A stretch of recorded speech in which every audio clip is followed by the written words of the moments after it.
Calle Crisologo. Calle Crisologo is located in Vigan City, and it's located in the province of Ilocos Sur. Though only 500 meters long, Calle Crisologo in Vigan, Ilocos Sur is one of the most beautiful streets in the Philippines. It boasts centuries-old stone houses, lovely tungsten lamps, and antique cobblestone, where horse carriages or calesas are still used for transport. A few of Antresal houses have also become restaurants that serve the Ilocos banquet or empanada.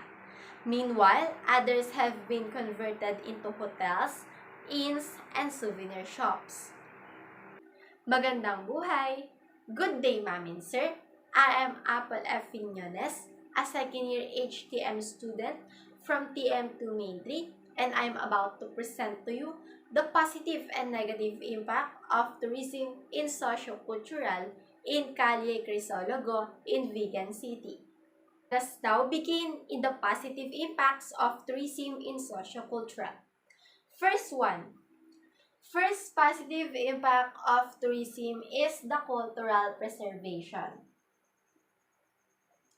As one of the best preserved heritage sites in Vigan City, Calle Crisologo boasts a unique atmosphere that would take you back in time. Heritage houses built centuries ago line up both sides on the street, depicting Spanish-influenced architectures, preserved for several centuries ago. As I love to travel, I already went to Vigan. Based on what I saw, I am one of the people who are really amazed of those Spanish houses. Let us now go to the second impact. Second impact is increase in emotional well-being of the residents. The people in Vigan are known to be industrious, thrifty, and hospitable. Visitors will not encounter any problem when communicating with the residents in Calle Crisologo. The locals know how to communicate well in English, Filipino, and especially in their language, Ilocano. The last positive impact we will talk about is the empowerment. Empowerment of the people, empowerment of the community. Businesses in Calle Crisologo offers jobs to those local residents. Residents working in the stores, restaurants, hotels, and inns enhances their skills, especially their communication skills. They enhance it when they are communicating with a guest, and they are very happy when they serve the best service to their guests. It is a good thing to know that the tourists learn from the residents and the residents learn from the tourists.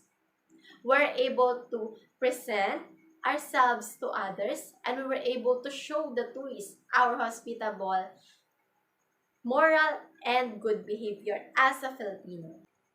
Let's move on to the next, the negative impact of tourism in socio-cultural. First negative impact is the community stress. Changes inevitably entail all kinds of pressure, growth, urban renewal, and the impact of infrastructural changes. Environmental pressures, tourism.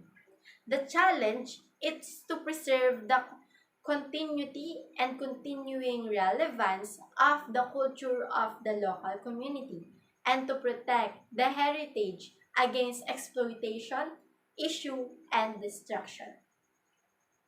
We have to protect our cultural heritage.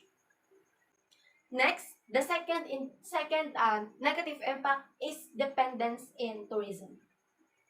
Traditional houses are being converted and transformed into hotels and inns at an alarming rate, driving the local inhabitants out and threatening the town's integrity and authenticity. Turning traditional houses into hotels might damage the cobblestone walls. Renovating places in Calle Crisologo is the result of their dependence in tourism. That will also result to the damage of the tourist spot and the cultural heritage. Last one is the overcrowded. Calle Crisologo is overcrowded now, since morning till night. As many of tourists go in the place, Calle Crisologo lost its solemnity. One of the tourist review who visited the Calle Crisologo said, "Too crowded at dusk, and beware of the horse-driven carts. They might hit you when you are walking, because even though they have whistle, you cannot hear the sound of it because of the noisy surrounding. That is what we call the noise pollution." Now, Calle Crisologo is overcrowded because many tourists want to visit the place.